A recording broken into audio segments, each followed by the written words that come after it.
الحمد للہ الذی بیدہ ملکوت کل شیء وہو یجیر ولا یجار علیہ لہ الحمد کلہ وإلیہ یرجع الامر کلہ لا ملجأ ولا منجا منہ الا الیہ لا حول ولا قوة الا بہ۔ ہر قسم کی حمد، ہر قسم کی تعریف اللہ رب العزت کے لیے ہے۔ اس کے ہاتھ میں ہر چیز کی بادشاہت ہے اور وہی پناہ دیتا ہے، اور اس کے خلاف کوئی کسی کو پناہ نہیں دے سکتا۔ اسی کے لیے ہر قسم کی حمد ہے، تعریف ہے، اور تمام معاملات اسی کی طرف لوٹتے ہیں۔ اللہ سے پناہ کی کوئی جگہ نہیں اور کوئی نجات نہیں مگر اسی کی بارگاہ میں لوٹ جانے میں۔ گناہ سے بچنے کے لیے کوئی طاقت نہیں اور کسی نیکی کو کرنے کی کوئی قوت نہیں مگر اللہ ہی کی توفیق سے۔ اللہ کی توفیق سے ہم آج کے اس پروگرام کا آغاز کرتے ہیں۔ میں آپ کی بے حد مشکور ہوں کہ آپ نے مجھے یہاں کچھ بات کرنے کا موقع دیا اور میری عزت افزائی کی۔ اللہ سبحانہ وتعالیٰ آپ کو دنیا اور آخرت میں اس کی بہترین جزائے خیر عطا کرے۔ تمام حاضرین کے لیے بھی میں دعا گو ہوں کہ اللہ تعالیٰ ہم سب کا یہاں آنا قبول کرے اور ہم سے اس نیکی کو شرف قبولیت بخشے۔ ہم سب جیسا کہ جانتے ہیں کہ ہمارا خالق اللہ ہے، اللہ ہی نے ہمیں پیدا کیا ہے، اسی کی طرف ہم نے لوٹ کر جانا ہے۔ اللہ سبحانہ وتعالیٰ ہماری پیدائش کے بارے میں فرماتے ہیں وَخُلِقَ الْإِنسَانُ ضَعِيفًا، کہ انسان کمزور پیدا کیا گیا۔ اگرچہ انسان کو باقی ساری مخلوقات پر فضیلت اور شرف حاصل ہے، عزت حاصل ہے۔ وَلَقَدْ كَرَّمْنَا بَنِي آدم، بنو آدم کو اللہ تعالیٰ نے عزت بخشی ہے، لیکن بہرحال وہ اپنی نیچر میں کمزور بھی ہے۔ جب اس کو کوئی تکلیف آتی ہے تو وہ جزا فضا کرتا ہے، جب خوشی ملتی ہے تو بعض اوقات آپے سے باہر ہو جاتا ہے۔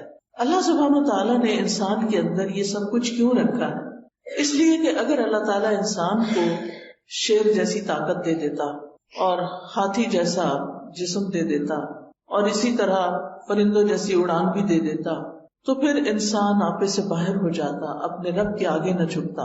اللہ سبحانہ وتعالیٰ نے انسان کو اپنی عبادت کے لیے پیدا کیا، اپنی اطاعت کے لیے، اپنی پہچان کے لیے۔ وَمَا خَلَقْتُ الْجِنَّ وَالْإِنسَ إِلَّا لِيَعْبُدُونَ، کہ میں نے جن و انس کو اپنی عبادت کے لیے پیدا کیا، اور علماء اس کا معنی یہ بھی کرتے ہیں کہ لِيَعْرِفُونِ، کہ تاکہ یہ مجھے پہچانے۔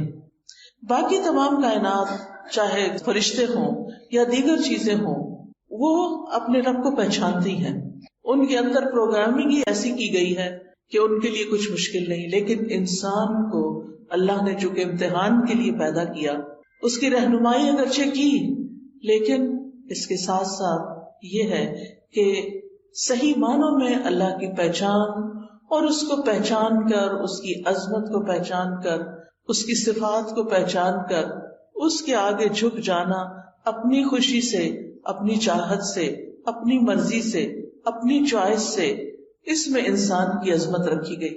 یعنی انسان کی عظمت اس میں نہیں کہ وہ خدا بن بیٹھے، انسان کی عظمت اس میں ہے کہ وہ بندہ بن کر جیے۔ انسان اگرچہ عقل رکھتا ہے اور عقل کی طاقت باقی تمام طاقتوں سے بڑی طاقت ہے، لیکن اس کے ساتھ ساتھ انسان جذبات بھی رکھتا ہے۔ انسان کے اندر خوشی کے، غم کے جذبات بھی ہیں۔ انسان کو اللہ سبحانہ وتعالیٰ نے صرف ہڈیوں اور گوشت پوست کا مجموعہ نہیں بنایا، اس کے اندر روح رکھی، اس کا نفس ہے، اس کا دل ہے، اس کے جذبات ہیں، اس کے خیالات ہیں، اس کی پسند و ناپسند ہے، اس کا اختیار ہے۔ بہت سی کوالٹیز کے ساتھ انسان کو پیدا کیا، لیکن اس کے ساتھ ہی اللہ تعالیٰ نے انسان کو اپنا بندہ بننے کے لیے، اپنی عبادت کے لیے مخصوص کیا کہ یہ اپنی خوشی کے ساتھ میری طرف رجوع کرے۔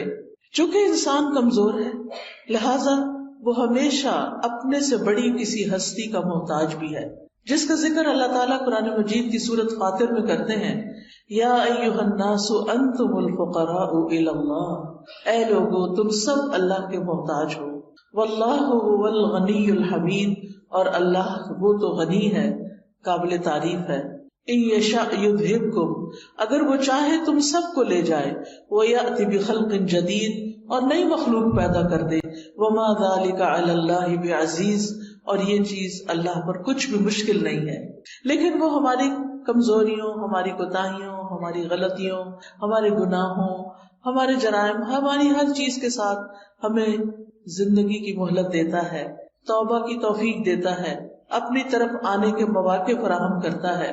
لہذا ہم سب کی خوش قسمتی، خوشنودی اور ہماری کامیابی اس میں ہے کہ ہم ہر موقع پر اللہ سبحانہ تعالیٰ کی طرف رجوع کرنے والے ہوں. ہم اسی پر بھروسہ کریں، ہم اسی کا سہارا لیں، ہم اسی سے مانگیں، اسی سے پناہ طلب کریں، غم اور دکھ میں اسی سے فریادیں کریں اور اسی سے ہم حفاظت مانگیں. اور وہ یہ سب کچھ کرنے پر قادر ہے. اللہ سبحانہ تعالیٰ کو انسان کی کمزوری کا اعتراف بہت پسند ہے. جب انسان اللہ سبحانہ تعالیٰ کی بارگاہ میں ہاتھ اٹھاتا ہے، جب اللہ سبحانہ تعالیٰ کی بارگاہ میں سجدے میں سر رکھ دیتا ہے، تو جب انسان کا سر زمین پر ہوتا ہے وہ سب سے زیادہ اللہ کے قرب کا وقت ہوتا ہے، اللہ سبحانہ تعالیٰ کے قریب ہونے کا، اللہ سبحانہ تعالیٰ کے محبوب ہونے کا. اور جب انسان ہاتھ اٹھا لیتا ہے تو اللہ سبحانہ تعالیٰ ان کو خالی نہیں لوٹاتا. وہ اس بات سے شرماتا ہے کہ کسی کا ہاتھ اٹھا ہوا خالی لوٹا دوں. لہذا انسان کو اپنی تمام ضروریات میں، اپنی تمام مشکلات میں، اپنی تمام حاجات میں، اپنی ہر طرح کی پریشانیوں میں اللہ سبحانہ تعالیٰ کی طرف ہی رجوع کرنا چاہیے. اور اسی کا نام توکل ہے. جب انسان اپنی ضروریات میں اللہ کا سہارا لیتا ہے تو اللہ سبحانہ تعالیٰ کا سہارا لینا توکل کہلاتا ہے. اور اسی کی ہم سب کو ضرورت ہے کہ جب ہمیں کچھ مشکل ہو تو ہم کہیں حسبنا اللہ ونعم الوکیل، ہمیں اللہ کافی ہے اور وہی بہترین کارساز ہے، وہی سارے کام بنانے والا ہے. اور جتنا جتنا ہمیں اللہ تعالیٰ کی ذات پر زیادہ یقین ہوگا اور جتنا ہم اللہ سبحانہ تعالیٰ کو زیادہ پہچانتے ہوں اتنا ہی اس کی طرف رجوع بھی زیادہ ہوگا. اس کی طاقت میں ہے، اس کے اختیار میں ہے، اس کی قدرت میں ہے کہ وہ ہم سے ہر اس پریشانی، ہر اس خطرے کو دور کر دے جس سے ہم ڈرتے ہیں، اور پھر اسی کے آگے ہاتھ پھیلائیں. اور وہ انسان کے لیے کافی ہے. جب ہم کہتے ہیں حسبنا، ہمیں کافی ہے، یعنی اللہ کی مدد کافی ہے. اور اگر اللہ ہمارے ساتھ ہے، اللہ ہماری مدد کرنے والا ہے، تو پھر ہم تنہا نہیں ہیں. قرآن مجید میں اللہ تعالیٰ فرماتے ہیں وَلِلَّهِ مُلْكُ السَّمَاوَاتِ وَالْأَرْضِ وَاللَّهُ عَلَى كُلِّ شَيْءٍ قَدِيرٌ. آسمانوں اور زمین کا مالک اللہ ہی ہے اور وہ ہر چیز پر پوری قدرت رکھتا ہے. آپ سوچیں کہ زمین کی ہر چیز اس کی ملکیت ہے، اصل میں اس کے کنٹرول میں ہے. ہمیں تو اس نے وقتی طور پر اختیار دے رکھا ہے کہ ہم انہیں اپنی مرضی کے مطابق استعمال کریں، ورنہ اصل کنٹرول تو رب ہی کے ہاتھ میں ہے. اور اسی طرح وہ ہر چیز کو نہ صرف یہ کہ زمین کی، آسمان کو بھی اون کرتا ہے، اس کا کنٹرول بھی اللہ تعالیٰ کے ہاتھ میں ہے. لہٰذا جب کسی بندے کی اسے ضرورت پوری کرنی ہوتی ہے تو اسے کسی کا مشورہ نہیں چاہیے، کسی کی سفارش نہیں چاہیے. وہ سفارش جو بندوں کو اختیار دیا سفارش کرنے کا، انبیاء کو دیا ہے، اپنے اولیاء کو دیا ہے، وہ اس لیے دیا کہ وہ ان کو آنر بخشا ہے، ورنہ وہ تنہا سب کچھ کر سکتا ہے. وہ اکیلے سب کچھ کرنے پر پوری طرح قادر ہے. وہ صرف کن کہتا ہے اور بڑے بڑے کام ہو جاتے ہیں. تبارک الذی بیدہ الملک وہو علی کل شیء قدیر. بہت برکت والا ہے وہ کہ تمام بادشاہی صرف اور صرف اس کے ہاتھ میں ہے اور وہ ہر چیز پر پوری قدرت رکھتا ہے. رب المشرق والمغرب لا الہ الا ہو فاتخذہ وکیلا.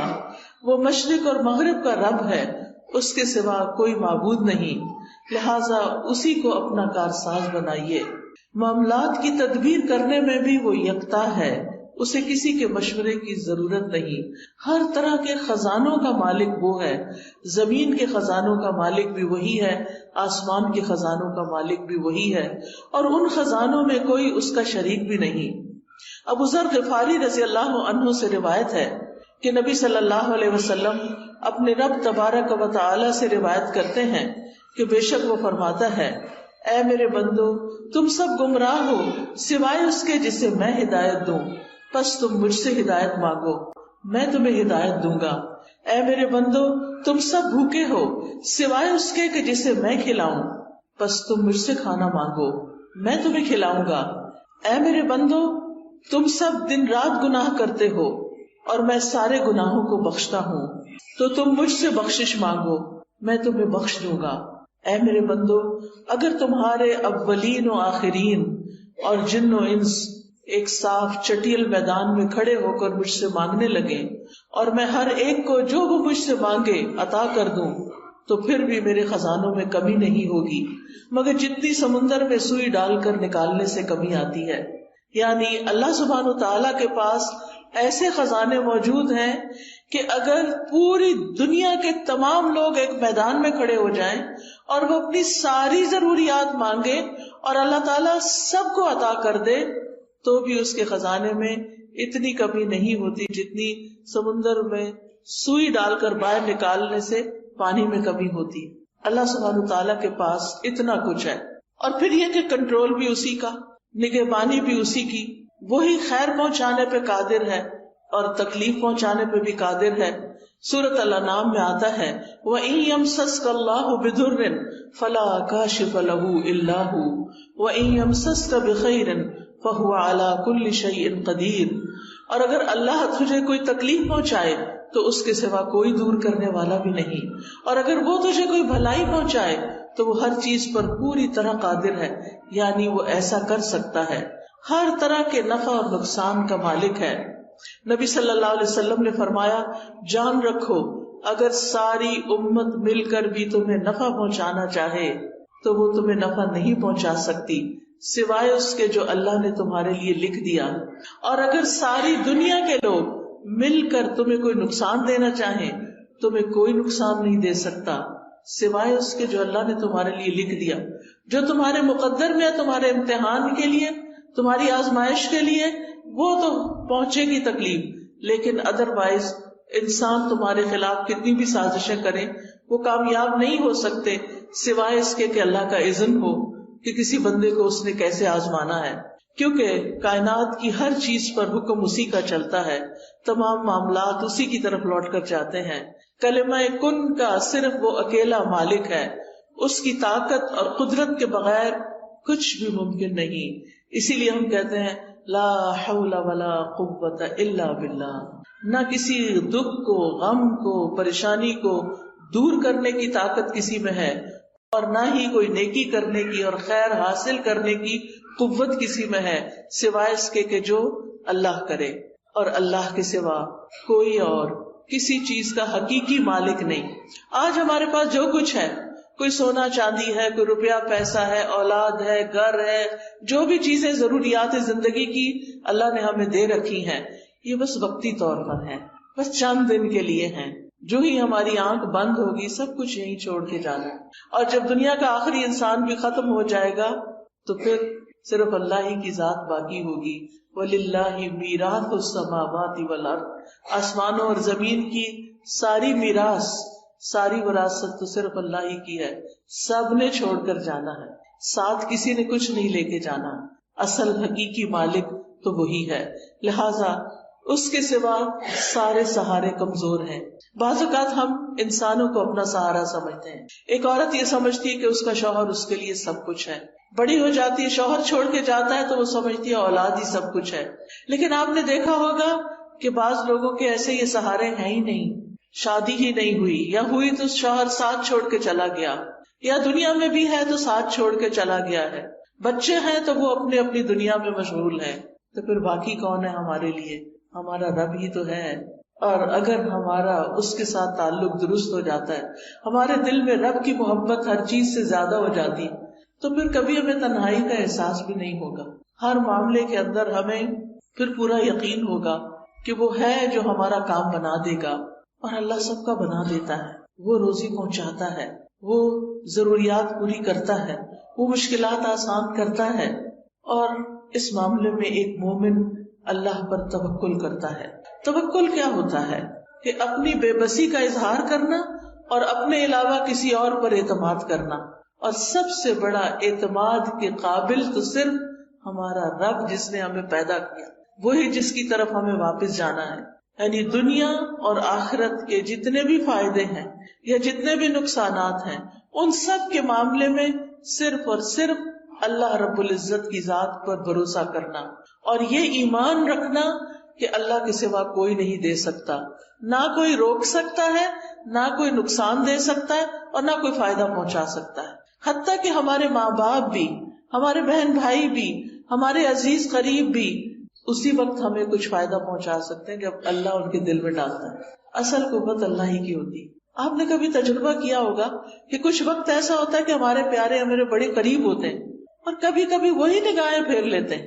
رات ہی کوئی خاتون مجھ سے ذکر کر رہی تھی کہ ان کی بیٹی نے 10 سال شادی نہیں کی کہ میں نے کسی خاص اسی بندے سے شادی کرنی ہے جس کو وہ پسند کرتی تھی. کہتی 10 سال اس نے سٹینڈ لیا، باپ مانتا ہی نہیں تھا، خاندان مانتا نہیں تھا، لیکن اس لڑکی نے کہا اگر نہیں شادی کریں گے تو شادی نہیں کروں. اتنی محبت، دونوں میں ہی بڑی محبت. لڑکے نے بھی شادی نہیں کی، اس نے بھی شادی نہیں کی. شادی ہوئی ہے، 8-10 سال بڑے اچھے گزرے ہیں، اور پھر لڑکے کی نگاہیں بدل گئیں اور عورتوں میں دلچسپی لینی شروع کر دی. اور لڑکی ہے کہ غم کے مارے اس کا برا حال ہے. ہر نعمت اللہ نے اس کو دی لیکن اس کو دنیا کی کوئی چیز اچھی نہیں لگتی. ہوتا یہی ہے جب ہم اللہ سے بڑھ کر کسی کو چاہتے ہیں، جب اللہ سے زیادہ کسی سے محبت ہو جائے، جب اللہ سے زیادہ کسی کو سہارا سمجھنے لگے، تو اللہ سبحانہ وتعالیٰ دنیا میں ہمیں دکھاتا ہے کہ دیکھو یہ کام کے نہیں ہے. اللہ تعالیٰ کو غیرت آتی ہے اس بات پر کہ بندہ اللہ سے بڑھ کر کسی اور سے محبت کرے. لہذا وہ بندہ ہی انسان کو توڑ دیتا ہے، وہ بندہ ہی انسان کو چھوڑ دیتا ہے، اور پھر باقی کون ہوتا ہے؟ صرف اللہ ہی ہوتا ہے. لہذا ہم سب کا فائدہ اسی میں ہے. چاہے ساری دنیا ہم سے محبت کرنے والی ہو، لیکن ہم پھر بھی صرف اللہ کی طرف رجوع کرنے والے. محبت کرنے والوں سے محبت ضرور کریں، لیکن اللہ سے بڑھ کر نہیں، جس نے ہمیں سب کچھ دیا. ہمارا سب کچھ اسی کے لیے ہونا چاہیے جس نے ہمیں یہ سب کچھ عطا کیا ہے. ہمارا یہ جسم، ہماری یہ سننے دیکھنے کی قوت، ہماری یہ بولنے کی قوت، ہمارا کھانا پینا، رزق روزی، سب کچھ تو اس کی طرف سے آیا. لہٰذا ہمیں رجوع بھی اسی کی طرف کرنا چاہیے، اپنا سب کچھ اسی کے نام کرنا چاہیے. حیاتی کلہ للہ، اپنی ساری زندگی اسی کے لیے وقف کرنی چاہیے، اسی کو راضی کرنے کے لیے، اسی کو خوش کرنے کے لیے. لہٰذا یہ یقین رکھنا بے حد ضروری ہے کہ اللہ ہی ہمارے لیے کافی ہے. ابن الجوزی توکل کی تعریف کرتے ہوئے کہتے ہیں توکل یہ ہے کہ انسان اللہ پر بھروسہ کرتے ہوئے اللہ کی اچھی تدبیر کی بنا پر اپنا معاملہ اللہ کے سپرد کر دے. یعنی زندگی میں جب بھی کوئی اہم معاملہ پیش آئے، کوئی غم ہو، کوئی دکھ ہو، کوئی پریشانی ہو، کوئی مسئلہ اٹک جائے، تو پھر کیا کرے؟ کوشش ضرور کرے لیکن بھروسہ صرف اللہ پہ کرے، اور اللہ سبحانہ وتعالیٰ سے دعا کرے کہ اللہ تو سب کچھ کر سکتا ہے، تیرے لیے تو کچھ بھی مشکل نہیں. ہم انسان ہیں، ہم فقیر ہیں، ہم کمزور ہیں، تو کمزور نہیں. تو رب العرش العظیم ہے، تو عظیم عرش کا رب ہے، تو آسمانوں کا مالک ہے، تو زمین کا مالک ہے، تو چاند ستاروں کا مالک ہے، تو ہر چیز کا مالک ہے. تیرے لیے تو یہ کام کچھ بھی نہیں، تیرے لیے تو اس مشکل کو آسان کرنا کچھ بھی نہیں. اس لیے میں تجھی سے فریاد کرتی ہوں، تیری ہی طرف رجوع کرتی ہوں، تیرے ہی آگے جھکتی ہوں اور تجھی سے سوال کرتی ہوں. تو مانگنے سے خوش ہوتا ہے، تیرے بندوں سے مانگے تو وہ ناراض ہوتے ہیں. جب تجھ سے سوال کرتے ہیں تو پسند کرتا ہے اپنی طرف لوٹ کر آنا، لیکن جب بندوں سے کچھ مانگتے ہیں تو بندے ناراض ہوتے ہیں. ابن رجب حنبلی کہتے ہیں توکل یہ ہے کہ دنیا اور آخرت کے تمام امور میں فائدوں کو حاصل کرنے اور تکلیفوں کو دور کرنے میں اللہ عز و جل پر دل سے سچا اعتماد. یعنی جب کوئی مشکل پیش آئے تو انسان گھبرائے نہیں، فوراً رب کی طرف دل ہی دل میں رجوع کرے اور کہے میرا رب کر دے گا. ان ذالک علی اللہ یسیر، میرے رب کے لیے یہ کام بہت آسان ہے، اس کے لیے مشکل نہیں ہے. اسی طرح عبداللہ بن داؤد کہتے ہیں کہ توکل یہ ہے کہ انسان اللہ سے اچھا گمان رکھے، ہمیشہ پازیٹو رہے، مایوسی کی طرف نہ جائے، کیونکہ مایوسی کفر ہے. مایوسی انسان کو خودکشی تک لے جاتی ہے. مایوس انسان زندگی کو انجوائے نہیں کر سکتا. لہذا ہمیشہ امید سے رہے، اللہ تعالیٰ کی طرف رجوع کرتے ہوئے ہمیشہ یہ سوچے کہ یہ مشکل آسان ہو جائے گی. ہو جائے گا. اللہ ہے نا. عام طور پہ لوگ کہتے میں ہوں نا، لیکن بہت دفعہ میرے ہوتے ہوئے بھی کچھ نہیں ہوتا. لیکن جس کی زندگی میں رب ہوتا ہے اس کے لیے کچھ بھی مشکل نہیں رہتا.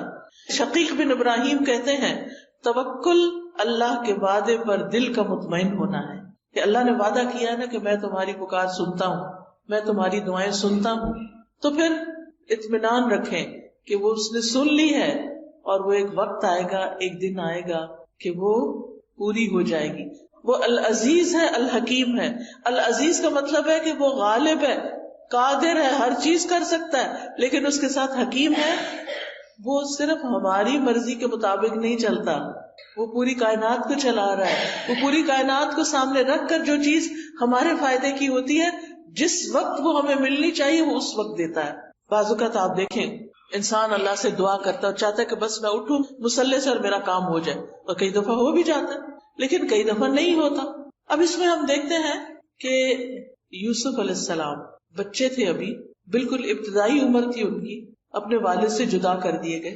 وہ کتنا روتے تھے ان کے لیے، اور ان کے دل میں یہ یقین تھا کہ میرا رب میرے بچے کو واپس لائے گا. لیکن رب کب واپس لائے؟ 40 سال کی. اس 40 سال میں یوسف علیہ السلام کی کیسی کیسی تربیت نہیں ہوئی، کیسی کیسی ان پہ آزمائشیں نہیں آئیں. کبھی وہ کنویں میں پھینکے گئے، اور کبھی وہ مصر کے بازار میں بک گئے، اور کبھی وہ زلیخا کی طرف سے آزمائش میں مبتلا ہوئے، اور کبھی وہ قید خانے میں 9 سال تک بند رہے. ان سارے مرحلوں سے خوش اسلوبی سے گزرتے ہوئے جب وہ مصر کے بادشاہ بنے تو اللہ تعالیٰ نے ان کو واپس لوٹا دیا، اپنے باپ سے ملے.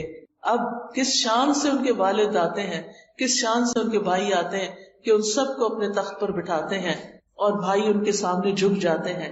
یہ ایک وقت چاہیے تھا ان کو واپس لوٹانے کے لیے کہ اللہ سبحانہ وتعالیٰ کے فیصلے زیادہ بہتر ہوتے ہیں.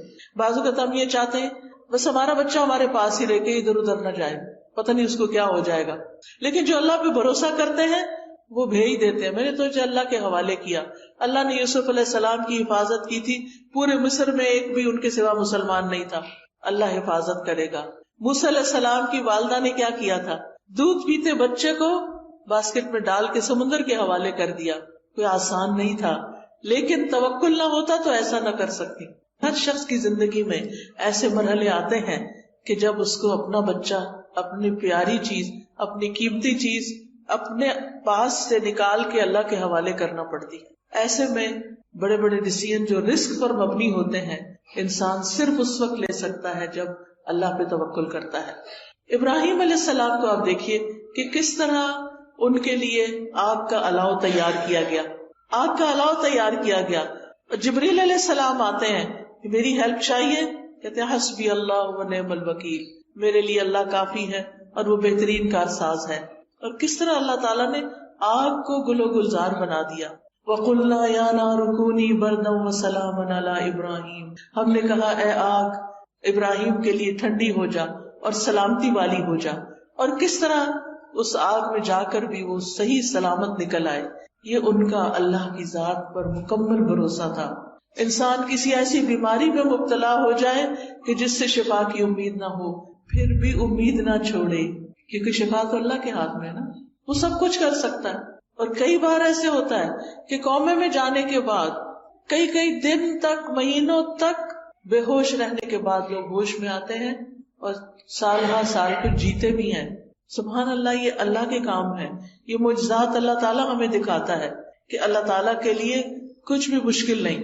زکریا علیہ السلام نے کس طرح ساری زندگی امید نہیں چھوڑی اور اللہ تعالیٰ سے مانگتے رہے، اور کس بڑھاپے میں کہ ان کے سارے بال سفید ہو چکے تھے، ان کی بیوی بھی بانجھ تھی، کیسے اللہ نے ان کو یحییٰ علیہ السلام جیسی اولاد عطا کی. کیا دکھایا؟ اللہ سب کچھ کر سکتا ہے. اللہ بوڑھی عورت کو بھی اولاد دے سکتا ہے. اللہ تعالیٰ کے لیے کچھ بھی مشکل نہیں، رب کے لیے کچھ بھی مشکل نہیں. لہٰذا جب کبھی مشکل میں آئے، جب کبھی تکلیف ہو، تو اللہ کی طرف رجوع کریں.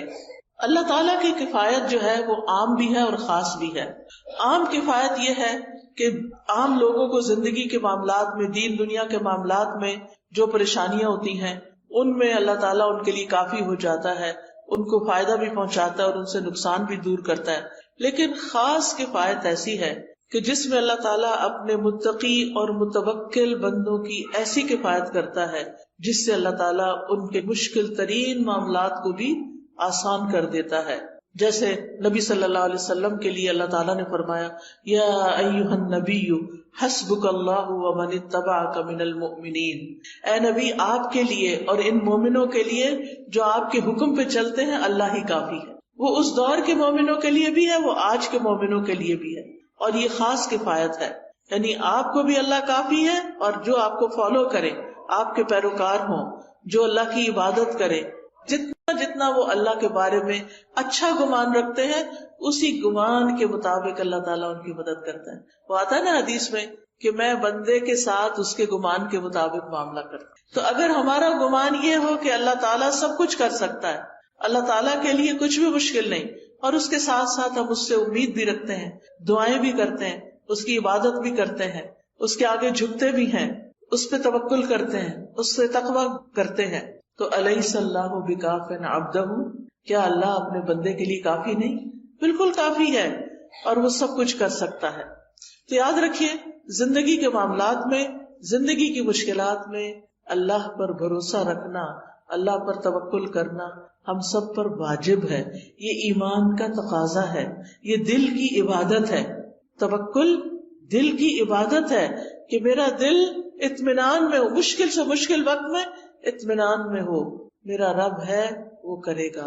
اور توکل سے بڑا کوئی مقام نہیں ہے. یعنی توکل ایمان کا خلاصہ ہے. اللہ تعالیٰ نے نبی صلی اللہ علیہ وسلم کو حکم دیا فَتَوَكَّلْ عَلَى اللَّهِ إِنَّكَ عَلَى الْحَقِّ الْمُبِينِ، آپ اللہ پہ بھروسہ کیجئے، آپ یقیناً واضح حق پر ہیں. تو خاص طور پر جب انسان اپنے معاملات میں کھرا ہو، سچا ہو، واضح ہو، اس وقت اس کو ساری دنیا کی مخالفت کا بھی سامنا ہو تو بالکل ریلیکسڈ ہو اور اللہ کو اپنی مدد کے لیے کافی سمجھے کہ میں نے کسی کو دھوکہ نہیں دیا، میں نے کسی کے ساتھ ظلم نہیں کیا، میں نے کسی کا برا نہیں چاہا. اللہ تعالیٰ میرا برا نہیں کرے گا، وہ میرے ساتھ اچھا ہی کرے گا. اللہ تعالیٰ کے ساتھ پھر انسان حسن ظن رکھے. اللہ تعالیٰ فرماتے ہیں وَتَوَكَّلْ عَلَى الْحَيِّ الَّذِي لَا يَمُوتُ وَسَبِّحْ بِحَمْدِهِ، اور زندہ پر بھروسہ کیجئے جو کبھی نہیں مرے گا، اور اس کی حمد کے ساتھ اس کی تسبیح کیجئے. اور پھر وَعَلَى اللَّهِ فَلْيَتَوَكَّلِ الْمُتَوَكِّلُونَ، بھروسہ کرنے والوں کو اللہ ہی پر بھروسہ کرنا چاہیے، کیونکہ وَكَفَى بِرَبِّكَ وَكِيلًا، تیرے رب کا کارساز ہونا بالکل کافی ہے، اور وہ بندے کو ہر وقت میں کافی ہے، دن ہو یا رات ہو، صبح ہو یا شام ہو، اچھے حالات ہو یا تکلیف دہ حالات ہو، صحت ہو یا بیماری ہو، ہر حال میں وہ کافی ہے. وَكَفَى بِرَبِّكَ هَادِيًا وَنَصِيرًا، انسان کو کسی معاملے میں رہنمائی چاہیے. بعض ڈیسیژن مشکل ہوتے ہیں، کبھی انسان کسی سے مشورہ کرتا ہے، کسی سے کرتا ہے، کرنے چاہیے مشورے، لیکن اس کے بعد اپنے رب پہ بھروسہ کر کے، توکل کر کے فیصلہ کر لینا چاہیے. کیونکہ اگر توکل کی کمی ہو تو انسان کے اندر کمزوری ہوتی ہے اور وہ زندگی میں آگے نہیں بڑھ سکتا، خود بھی پریشان رہتا ہے اور دوسروں کو بھی پریشان رکھتا ہے. اور یاد رکھیے یہ توکل ایمان کی علامت ہے. وَعَلَى اللَّهِ فَلْيَتَوَكَّلِ الْمُؤْمِنُونَ. توکل بڑھتا کیسے ہے؟ جب انسان اللہ تعالیٰ کو پکارتا ہے، اس سے دعا کرتا ہے، اس کا ذکر کیا جاتا ہے تو اس ذکر کو توجہ سے سنتا ہے، اس کی یاد پر اس کا دل کانپ اٹھتا ہے، وہ قرآن کی آیات پڑھتا اور سنتا ہے. لہذا ہر حال میں اللہ سبحانہ تعالیٰ پر بھروسہ. ہم انبیاء کی زندگی کو دیکھتے ہیں. ہود علیہ السلام نے اللہ پر توکل کیا. سورۃ ہود میں آتا ہے انی توکلت علی اللہ ربی وربکم، میں نے اپنے رب پر بھروسہ کیا جو میرا بھی رب ہے اور تمہارا بھی رب ہے. نوح علیہ السلام نے اللہ پر توکل کیا. وہ کہتے ہیں کہ فعلی اللہ توکلت، میں نے اللہ پہ بھروسہ کیا ہے. تم جو میری کوئی بات نہیں مانتے اور میری نصیحت کو تم اپنے لیے بڑا بوجھل سمجھتے ہو اور میری مخالفت کرتے ہو، تو میں اس معاملے میں صرف اللہ پہ بھروسہ کر کے اپنا کام جاری رکھے ہوئے ہوں. ابراہیم علیہ السلام نے تو آپ نے ابھی سنا کہ کس طرح ان کو آگ میں ڈالا گیا تو اللہ ہی پر بھروسہ کیا. موسیٰ علیہ السلام نے بھی اللہ پہ بھروسہ کیا. جب بنی اسرائیل کو لے کر چلے تو سامنے سمندر تھا، پیچھے فوجیں تھی، بنی اسرائیل گھبرا اٹھے تو انہوں نے کیا کہا؟ کلا انما معی ربی سیہدین، ہرگز نہیں، میرے ساتھ تو میرا رب ہے، وہ ضرور میری مدد کرے گا. نبی صلی اللہ علیہ وسلم نے غار ثور میں اللہ ہی پر بھروسہ کیا. جب حضرت ابوبکر گھبرا اٹھے کہ دشمن بالکل سامنے آ چکا ہے، اب ہم کیسے بچیں گے، تو آپ نے فرمایا کہ لا تحزن ان اللہ معنا، غم نہ کرو، اللہ ہمارے ساتھ ہے، ہم اللہ کے راستے میں نکلے ہیں، تو کیا وہ ہماری مدد نہیں کرے گا. فانزل اللہ سکینتہ علیہ، اس بات کے بعد اللہ نے ان کے اوپر سکینت اتار دی. وَأَيَّدَهُ بِجُنُودٍ لَّمْ تَرَوْهَا، اور ان کی مدد ایسے لشکروں کے ساتھ کی جو تم نے دیکھے ہی نہیں. وَجَعَلَ كَلِمَةَ الَّذِينَ كَفَرُوا السُّفْلَىٰ، اور کافروں کی بات کو اللہ نے نیچا کر دیا. وَكَلِمَةُ اللَّهِ هِيَ الْعُلْيَا، اور اللہ ہی کی بات سب سے اونچی بات ہے. وَاللَّهُ عَزِيزٌ حَكِيمٌ، اور اللہ غالب ہے مگر حکمت والا ہے، وہ اپنے سارے فیصلے حکمت کی بنیاد پہ کرتا ہے. پھر اسی طرح آپ دیکھیں کہ چھوٹے کام ہوں یا بڑے کام، مثلاً آپ مہمان آ رہے ہیں گھر میں، کھانا بنانا ہے، بہت سا کام ہے، بہت سا، بعض اوقات ہم پھر بہت پینک ہو جاتے ہیں، پھر چڑچڑے ہو جاتے ہیں، پھر ڈانٹ ڈپٹ بھی کرنے لگتے ہیں، کبھی نوکروں پہ، کبھی بچوں پہ، کبھی شوہر پہ، کبھی جو سامنے آ جائے. کیا ہے، کام بہت ہے، کام ہے، لیکن کام ڈاؤن ہو کر بھی یہ کام ہو سکتا ہے، اور شور مچا کے بھی یہ کام ہو سکتا ہے. اب یہ تو ہماری چوائس ہے نا کہ ہم کیا کرتے ہیں. اگر ہمارا اپنے رب پہ توکل ہے اور پھر ہم سمجھتے ہیں کہ میں تو کام کروں گی، اپنا کرواؤں گی بھی، لیکن توکل میرا رب پر ہے، ٹھیک اس کام کو وہی کرے گا اور رب کرتا ہے، تو آپ دیکھیں گے کہ آپ بالکل ریلیکس ہو جائیں گے، اسی کام کو آپ انجوائے کرنے لگیں گے. پھر اسی طرح بعض اوقات انسان کو لوگوں کا ڈر ہوتا ہے کہ پتہ نہیں کون میرے خلاف کیا کر دے. کوئی کچھ نہیں کر سکتا. جب لوگوں کا خوف ہو تو بھی توکل کریں، اللہ ہی پر بھروسہ کریں. اگر لوگ منہ موڑ جائیں، بعض اوقات لوگ کہتے ہیں ہم آپ کے لیے یہ کر دیں گے، وہ کر دیں گے، اور پھر جب اینڈ ٹائم آتا ہے کام کا وہ کہیں غائب ہو جاتے ہیں. ایسے میں بھی صرف اللہ پر بھروسہ کریں. پھر اگر کوئی چیز آپ کو غم زدہ کرتی ہے، کوئی چیز آپ کو ہرٹ کرتی ہے، کوئی دکھ دیتی ہے، تو آپ کہیں کہ میں نے اپنا معاملہ اللہ کے سپرد کیا، میرا بھروسہ اللہ پہ ہے، اللہ مجھے کافی ہے. یہ لوگ مجھے تکلیف دے رہے، ستا رہے، ان کے مقابلے میں اللہ مجھے کافی ہے. پھر اسی طرح جان کا بھی خوف ہو تب بھی اللہ کو کافی سمجھے. جب کوئی نقصان دینے کا ارادہ کرے، کوئی دھمکی دے، بعض اوقات انسان کو ایسے لوگوں سے واسطہ پیش آ جاتا ہے کہ جو آپ کی خواہ مخواہ میں جان کے دشمن بن جاتے ہیں. ایسے میں بھی اللہ پر بھروسہ کریں، اللہ کو کافی سمجھیں. اور یہ آیت تو اتنی خوبصورت ہے. جب کووڈ شروع ہوا تھا اور سب لوگ بہت زیادہ خوف زدہ ہو گئے تھے، تو میں نے اس آیت پر ایک لیکچر دیا تھا، قُلْ لَن يُصِيبَنَا إِلَّا مَا كَتَبَ اللَّهُ لَنَا هُوَ مَوْلَانَا وَعَلَى اللَّهِ فَلْيَتَوَكَّلِ الْمُؤْمِنُونَ. ان سے کہو ہمیں اگر کوئی مصیبت آئے گی تو صرف وہی آئے گی جو اللہ نے ہمارے مقدر میں لکھی ہے، ورنہ کوئی مصیبت نہیں آنے والی. ضروری نہیں کہ کووڈ ساری دنیا میں پھیلا ہوا ہے تو ہمیں بھی ہٹ کرے، نہیں، اگر اللہ نہیں چاہے گا تو بچ جائیں گے. اگر موت لکھی ہے تو بچ نہیں سکتے، وہ تو کسی وقت بھی آنی. وہ کووڈ نہ بھی آتا تو جو جانے کا وقت ہے اس پہ تو جانا ہی پڑے گا. وہی ہمارا سرپرست ہے، اور مومنوں کو اللہ ہی پر بھروسہ کرنا چاہیے.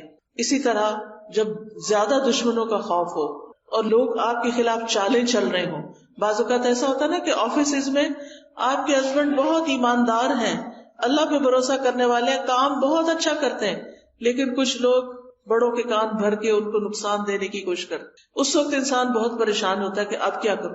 اس وقت بھی اپنی فریاد اللہ سے کرے اور اللہ پہ بھروسہ کرے. اللہ تعالیٰ کسی محسن کا اجر ضائع نہیں کرتا. اگر اللہ نے وہاں ترقی دینی ہوئی تو وہ بھی دے گا، اور اگر نہیں دینی، کسی اور جگہ پہ لے جانا ہے، شاید اسی میں ہمارے لیے خیر ہو. اللہ سبحانہ وتعالیٰ بندے کو جس حال میں رکھتا ہے بندے کے لیے اسی میں خیر ہوتی ہے، اور یہی تقدیر پر ایمان لانا ہوتا ہے. کچھ چیزیں ہماری مرضی کے خلاف ہوتی ہیں لیکن ہمیں وہ ایکسپٹ کرنی پڑتی، وہ کڑوی ہوتی ہیں لیکن وہ نگلنی پڑتی ہیں کیونکہ انہیں میں شفا ہوتی ہے. تو اس لیے کبھی بھی اللہ تعالیٰ سے ناراض نہیں ہونا چاہیے، اور جب مدد چاہیے تو اللہ ہی سے مدد مانگے. جب کوئی اذیت دے تو اللہ کو کافی سمجھے. اگر لوگ الزام لگائیں تو بھی اللہ کو کافی سمجھیں. نبی صلی اللہ علیہ وسلم نے فرمایا، ایک کہانی ہے یہ، ایک بچہ اپنی ماں کا دودھ پی رہا تھا تو ایک آدمی ایک عمدہ سواری پر بہترین لباس پہنے ہوئے وہاں سے گزرا. تو اس بچے کی ماں نے کہا، اے اللہ میرے بیٹے کو اس جیسا بنا دے. وہ اچھا لگا تو کہا، ہر ماں کی خواہش ہوتی ہے کہ میرا بچہ بھی کامیاب انسان کی طرح ہو. بچے نے دودھ چھوڑ کر سوار کی طرف دیکھا اور دیکھتا رہا. پھر وہ بچہ کہنے لگا، اللہ مجھے اس جیسا نہ بنانا. پھر وہ ایک لونڈی کے پاس سے گزرے، یعنی ماں بیٹا، جسے لوگ مارتے ہوئے کہہ رہے تھے کہ تو نے زنا کیا ہے، تو نے چوری کی ہے. وہ جواب میں کہتی حسبی اللہ و نعم الوکیل، یعنی میں نے نہیں کی، اب میرا کوئی مددگار نہیں، میرے لیے اللہ کافی ہے اور تو بہترین کارساز ہے. اس بچے کی ماں نے کہا اے اللہ تو میرے بیٹے کو اس عورت کی طرح نہ بنانا. بچے نے پھر دودھ پینا چھوڑا، اس عورت باندی کی طرف دیکھا اور کہنے لگا اللہ مجھے اس جیسا بنا دے. بچے نے کہا بے شک وہ پہلا آدمی جابر تھا، ظالم تھا، تو میں نے کہا اللہ مجھے اس جیسا نہ بنانا.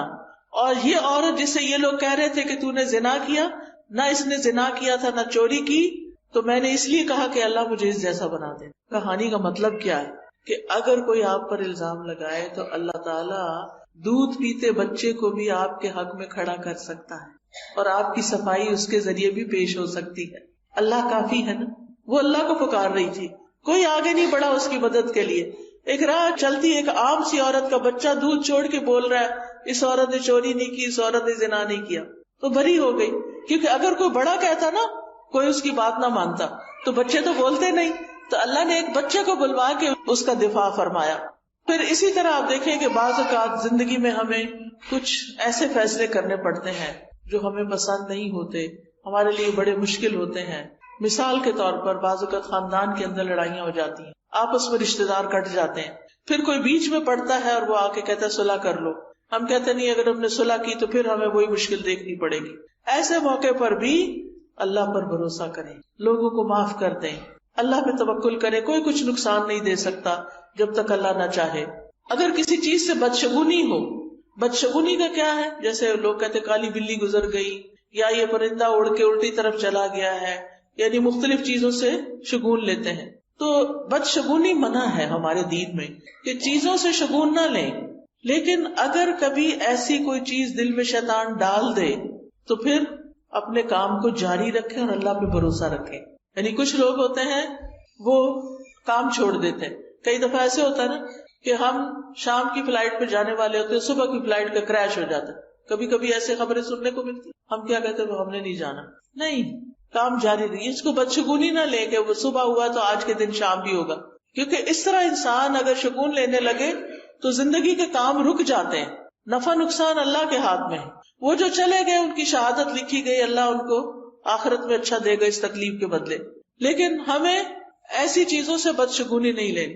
اسی طرح ہمارے معاشرے میں افسوس کے ساتھ کہنا پڑتا ہے اگر کسی عورت کی طلاق ہو گئی ہے یا کوئی عورت بیوہ ہو گئی تو اس کو اپنی شادی پر نہیں آنے دیتے یا مہندی پہ نہیں آنے دیتے یا جو بھی کوئی اور پروگرام ہوتے ہیں، کہتے ہیں کہ نہیں یہ سہاگن نہیں ہے.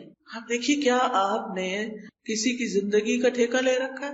اس کا شوہر فوت ہو گیا ہے اور وہ اب تنہا ہے، اکیلی ہے، اداس ہے، اسے اب یہ حق بھی نہیں کہ ہم اس کو کسی خوشی میں شریک کریں. یہ سوچتے ہیں کہ اس کے قدم آئے تو کوئی مصیبت آ جائے گی. نہیں، ایسا نہیں ہوتا. آپ دیکھیں کتنی دفعہ ایسا ہوتا ہے کہ دنیا میں ایک شخص ہے، اس کو ایک نقصان ہوتا ہے تو 10 فائدے بھی ہو جاتے ہیں اور وہ آپ کی زندگی میں بڑا مبارک بھی ہو سکتا ہے. پھر اسی طرح اگر کوئی زندگی میں پریشانی ہو جائے تو اس کا حل بھی اللہ سے مانگے. رسول اللہ صلی اللہ علیہ وسلم نے فرمایا جسے انتہائی شدید حاجت آ پڑے اور اس نے اسے لوگوں پہ پیش کر دیا تو اس کی حاجت دور نہ ہوگی، اور جس نے اسے اللہ پہ پیش کیا تو عنقریب اللہ اس کو بے پرواہ کر دے گا. یا تو جلد ہی موت آ جائے گی، دنیا کے بکھیڑوں سے جان چھٹ جائے گی، یا پھر جلد ہی اللہ تعالیٰ اس کو غنی کر دے گا، اس کی ضرورت پوری کر دے گا. اب آخر میں یہ ذکر کرنا چاہوں گی کہ اللہ پہ توکل کرنے کے فائدے کیا ہیں. سب سے بڑی بات یہ کہ جو توکل کرتا ہے اللہ تعالیٰ اس سے محبت کرتا ہے. جس کو اللہ کی محبت مل جائے اسے اور کیا چاہیے. قرآن مجید میں آتا ہے ان اللہ یحب المتوکلین، بے شک اللہ توکل کرنے والوں سے محبت کرتا ہے. پھر اللہ ایسے شخص کو کافی ہو جاتا ہے. سورۃ طلاق میں آتا ہے وَمَن يَتَوَکَّلْ عَلَى اللَّهِ فَهُوَ حَسْبُهُ، جو اللہ پہ بھروسہ کر لیتا ہے اللہ تعالیٰ اس کے لیے کافی ہو جاتا ہے. وَتَوَکَّلْ عَلَى اللَّهِ وَكَفَى بِاللَّهِ وَکِیلًا، اللہ پہ بھروسہ کرے، اللہ ہی کافی ہے کارساز. پھر اللہ کے علاوہ کسی کی مدد کی ضرورت نہیں رہتی. توکل انسان کو بہادر بنا دیتا ہے. توکل انسان کو ترقی کے راستے پہ لے جاتا ہے، وہ اپنے ڈیسیژن آسانی سے کر سکتا ہے. توکل انسان کو مستقبل کے خوف سے بچاتا ہے، وہم میں پڑنے سے بچاتا ہے. شیطان کے مقابلے میں حفاظت انسان کو مل جاتی، کیونکہ شیطان جو ہے وہ انسان کے دل میں وسوسے ڈالتا ہے، خوف ڈالتا ہے. الشیطان یعدکم الفقر، شیطان تم سے محتاجی کا وعدہ کرتا ہے، تم محتاج ہو جاؤ گے، تم غریب ہو جاؤ گے، تمہیں کوئی نہیں پوچھے گا، تمہیں چھوڑ دے گا، تمہارا ہسبینڈ چھوڑ دے گا، فلاں چھوڑ دے گا، فلاں کر دے گا. نہیں، یہ سب شیطان کے وسوسے. یاد رکھیے، ایک چھوٹا سا نسخہ آپ کو بتاتی ہوں، الحمدللہ جس کو بھی بتایا اللہ نے اس کو فائدہ دیا. وہ نسخہ کیا ہے؟ جب دل میں اس طرح کی گھبراہٹ پیدا ہونی شروع ہو، جب دل میں طرح طرح کے وسوسے آئیں، جب دل خوف کا شکار ہو، ہے یہ کام کیسے ہوگا، ایک تو آپ کہیں حسبی اللہ لا الہ الا هو علیہ توکلت وہو رب العرش العظیم. اللہ پہ توکل کریں. شیطان جو آپ کے دل کے اوپر اٹیک کر رہا ہے بار بار، اس کو بھگانے کے لیے، دل کی حالت درست کرنے کے لیے 3 دفعہ پڑھیں اعوذ باللہ السمیع العلیم من الشیطان الرجیم من ہمزہ ونفخہ ونفثہ اعوذ باللہ السمیع العلیم من الشیطان الرجیم من ہمزہ ونفخہ ونفثہ اعوذ باللہ السمیع العلیم من الشیطان الرجیم من ہمزہ ونفخہ ونفثہ. 3 دفعہ یہ پڑھ کے اپنے دل کے اوپر تھتکارے. ایک ہوتا پھونک مارنا، خالی پھونک نہیں، جیسے تھپ تھپ تھپ ایسے کر کے. انشاءاللہ اگر آپ روز اس طرح کرنا شروع کر دیں، آپ کا دل ٹھہر جائے گا، آپ کو ایک اطمینان اور قرار نصیب ہوگا، اور آپ کے وسوسے دور ہو جائیں گے، آپ کے دل کے خوف دور ہو جائیں گے، آپ کی پریشانیاں دور ہو جائیں گی، اور آپ اپنی زندگی کو انجوائے کر سکیں گے. آپ دیکھیں جو ہمارے پاس بعض اوقات ساری نعمتیں ہوتی ہیں، کھانا بھی ہے، اچھا لباس بھی ہے، زیورات بھی ہیں، گھر ہے، گاڑی ہے، شوہر ہے، بچے، دل پتہ نہیں کہاں ہے. دل میں خوف ہے، دل میں غم ہے، دل میں پریشانیاں ہیں. ان کو نکالنا بڑا ضروری ہے، اس کی صفائی بڑی ضروری ہے. اور یہ صفائی ہوتی ہے شیطان کو باہر پھینکنے سے، اور شیطان ڈرتا ہے اس کلام سے جو میں نے آپ کو پڑھ کے سنایا. آپ یہ کرنا تو شروع کریں، آپ زندگی کو انجوائے کرنے لگیں گے. آج کا ہمارا سفر کافی زیادہ تھا. ہم صبح سویرے جب نکلے ہیں، پہلے گھوٹکی آئے، وہاں لیکچر کیا، پھر وہاں سے سکھر آئے. نیا شہر تھا، یہ بھی نہیں پتا ہوتا نا کتنی دیر میں آ جائے گا، تو وہ ہوتا ہے اچھا ابھی آ رہا، ابھی آ رہا، ابھی آ رہا، ابھی. پھر وہ گاڑی کہیں اور مڑ جاتی، پھر لیکن میں اندر سے بہت ہی خوش تھی. کہتی تھی کہ اللہ کی خاطر ہے نا یہ سفر، اللہ کی خاطر ہے نا. میرا کوئی رشتہ نہیں آپ سے، لیکن مجھے اللہ کی خاطر آپ سے محبت ہے کہ ہم یہاں اللہ کی خاطر جمع ہوئے ہیں، اور اللہ تعالیٰ ان کو جزا دے جنہوں نے اس کا انتظام کیا. اور یہ چیز انسان کو کتنا خوش کر دیتی کہ میں آج ان لوگوں سے ملوں گی جن کو میں نے زندگی میں کبھی نہیں دیکھا. میں آج ان لوگوں کو کچھ خیر کی باتیں بتاؤں گی جن کو میں نے زندگی میں کچھ نہیں دیا. تو یہ چیز جو ہے، شیطان کے وسوسے جب دور ہو جاتے ہیں تو پھر پازیٹیو تھنکنگ شروع ہو جاتی ہے. پھر آپ ہر سچویشن کو انجوائے کرنے لگتے ہیں، ہر چیز آپ کو خوش کرنے لگتی ہے، آپ کو تھکاوٹ بھول جاتی ہے، آپ کو سفر کی تکان دور ہو جاتی. میں نے راستے میں اتنا انجوائے کیا کھجوروں کے باغ دیکھ کے، مجھے تو مدینہ ہی یاد آتا رہا. میں کبھی دائیں دیکھتی، کبھی بائیں دیکھتی، مجھے ہوتا تھا یہ منظر غائب نہ ہو جائے کہیں. اتنی خوبصورت سینری. مجھے پہلی دفعہ اس راستے سے سکھر آنے کے لیے پنجاب سے سندھ میں آنے کا اتفاق ہوا ہے، لیکن اتنا خوبصورت لگا ہے. سندھ کی پتہ نہیں کیسی پکچر لوگ پیش کرتے ہیں کہ پتہ نہیں وہاں کیا حالات ہیں، حالانکہ الحمدللہ اللہ نے اتنی نعمتیں دی ہیں، اتنا خوبصورت علاقہ ہے، اتنی یہ گرینری ہے. دریائے سندھ دیکھنے کو ملا، پیچھے میں نے دیکھا سارے دریا سوکھے ہوئے تھے، نہریں سوکھی ہوئی تھی، پہلی دفعہ پانی دیکھنے کو ملا. اللہ کی کس کس نعمت پر شکر ادا کرے انسان. تو خوش ہونے کے لیے بہت سی چیزیں رکھی اللہ نے، بے پناہ مناظر رکھے. آسمان دیکھیں، زمین دیکھیں، درخت دیکھیں، پھل دیکھیں، ریڑیاں بھری پڑی ہیں فریش فروٹ سے. آتے ہوئے ہم نے کہا کہ یہیں سے فروٹ لے جاتے، پتہ نہیں سکھر ہے، پتہ نہیں ملے گا کہ نہیں. لوگوں نے ڈرایا ہوا ہوتا ہے نا، لیکن میں نے کہا کہ یہاں تو اس سے بھی اچھا پڑا ہے، اتنی اچھی اچھی چیزیں. تو بات یہ ہے کہ ہمیں نا جب شیطان ڈراتا ہے تو ہم نعمتوں کو دیکھنا ہی بھول جاتے ہیں. نعمت سامنے رکھی ہوتی ہے، ہمارا دھیان پتہ نہیں کہاں ہوتا ہے، ہم اس پریشانی میں ہی کھوئے ہوئے ہوتے ہیں. تو اس شیطان مردود سے پناہ مانگے، اللہ کی پناہ لیں، اور ان وسوسوں کو دل سے نکالیں. لائف کو انجوائے کریں، لائٹ فیل کیا کریں، ہر سچویشن سے فائدہ اٹھایا کریں.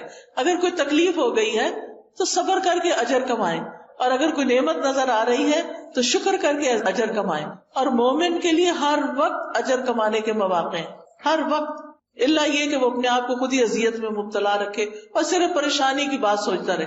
اللہ سبحانہ وتعالیٰ ہمیں بچے دیتا، اگر ایک بچہ نہ ہماری بات مانے تو 5 بچوں کی فرما برداری ہمیں سمجھ ہی نہیں آتی. اگر 5 سیٹلڈ ہیں، اپنے گھروں والے ہیں، لیکن چھٹا جو ہے نا پڑھ نہیں رہا، تو بس سارا وقت اسی کی کڑن کڑن کڑن، نہیں، اس سے باہر نکلیں، اس کا ایک وقت ہے، یہ بھی ٹھیک ہو جائے گا. دعائیں زیادہ کریں اس گڑنے اور جلنے کی بجائے. اور یہ کہ بچے بات نہیں مان، دیکھیں ہم اپنا بچپن یاد کریں، ہم بڑے فرما بردار تھے، ہم نے بھی تو ماں باپ کو ستایا ہوگا نا. تو یہ مکافات کی دنیا ہے، دنیا میں پھر اللہ تعالیٰ دکھاتا بھی ہے، اور اس میں صرف صبر کی ضرورت ہے. وقت آنے پہ یہ ٹھیک ہو جائیں گے.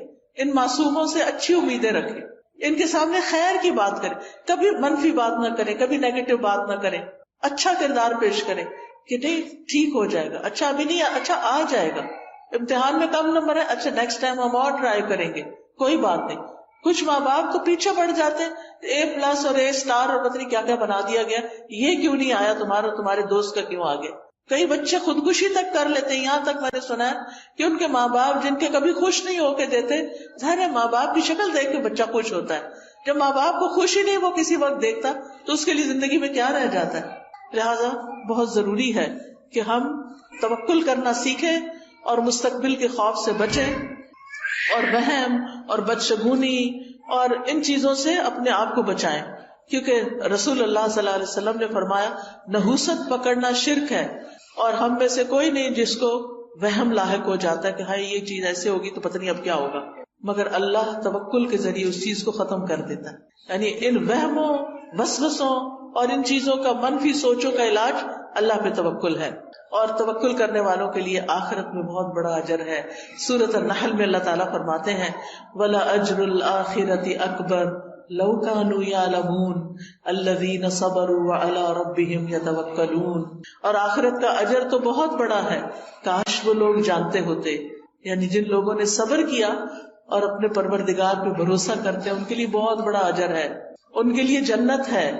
اللہ تعالیٰ فرماتے ہیں والذین آمنوا وعملوا الصالحات، وہ لوگ جو ایمان لائے اور انہوں نے نیک عمل کیے، لنبوئنہم من الجنت غرفا، ہم ضرور انہیں جنت کے اونچے گھروں میں جگہ دیں گے، تجری من تحتها الانہار، جن کے نیچے سے نہریں بہتی ہیں، خالدین فیہا، وہ اس میں ہمیشہ رہیں گے. نعم اجر العاملین، عمل کرنے والوں کا اجر کتنا اچھا ہے. الذین صبروا وعلی ربہم یتوکلون، کون ہے یہ عمل کرنے والے؟ جو صبر کرتے ہیں اور اپنے رب پر بھروسہ کرتے ہیں. یہ زندگی کی گاڑی بھروسے پر ہی چلتی ہے، لہٰذا اللہ کو تھام لیں، اللہ سے اپنا تعلق مضبوط کر لیں، اللہ کی کتاب کو تھام لیں، اللہ کی کتاب کو سمجھ کر پڑھیں. ایسے لیکچرز، ایسی کلاسز، ایسے استاد ڈھونڈیں کہ جو آپ کو اللہ سے جوڑ دیں، جو آپ کو زندگی گزارنے کا ڈھنگ سکھا دیں، جو اس کتاب ہدایت سے آپ کو جوڑ دیں. تو اللہ سبحانہ تعالیٰ سے دعا ہے کہ اللہ تعالیٰ ہم سب کو کمزور سہاروں کو چھوڑ کر اللہ کا مضبوط سہارا پکڑنے کی ہمیں توفیق عطا فرمائے. ہم اپنی ساری امیدیں اللہ ہی سے وابستہ کرنے والے ہوں. ہم ہر مشکل اور پریشانی کا حل اللہ ہی سے مانگتے ہیں، اسی کے آگے گڑ گڑاتے ہیں، اسی پر بھروسہ کرتے ہیں، اور پھر اسباب بھی اسی کے اذن سے اختیار کرتے ہیں، کیونکہ اسباب کا اختیار کرنا توکل کے منافی نہیں ہے. تو حسبنا اللہ ونعم الوکیل، حسبی اللہ لا الہ الا ہوا علیہ توکلت وہو رب العرش العظیم. ربنا علیک توکلنا والیک انبنا والیک المصیر. اللہ اللہ ربی لا اشرک بہ شیئا، اعوذ بکلمات اللہ التامات من شر ما خلق، اعوذ بکلمات اللہ التامات من غضبہ وشر عبادہ ومن همزات الشیاطین وان یحضرون. رب اعوذ بک من همزات الشیاطین واعوذ بک رب ان یحضرون.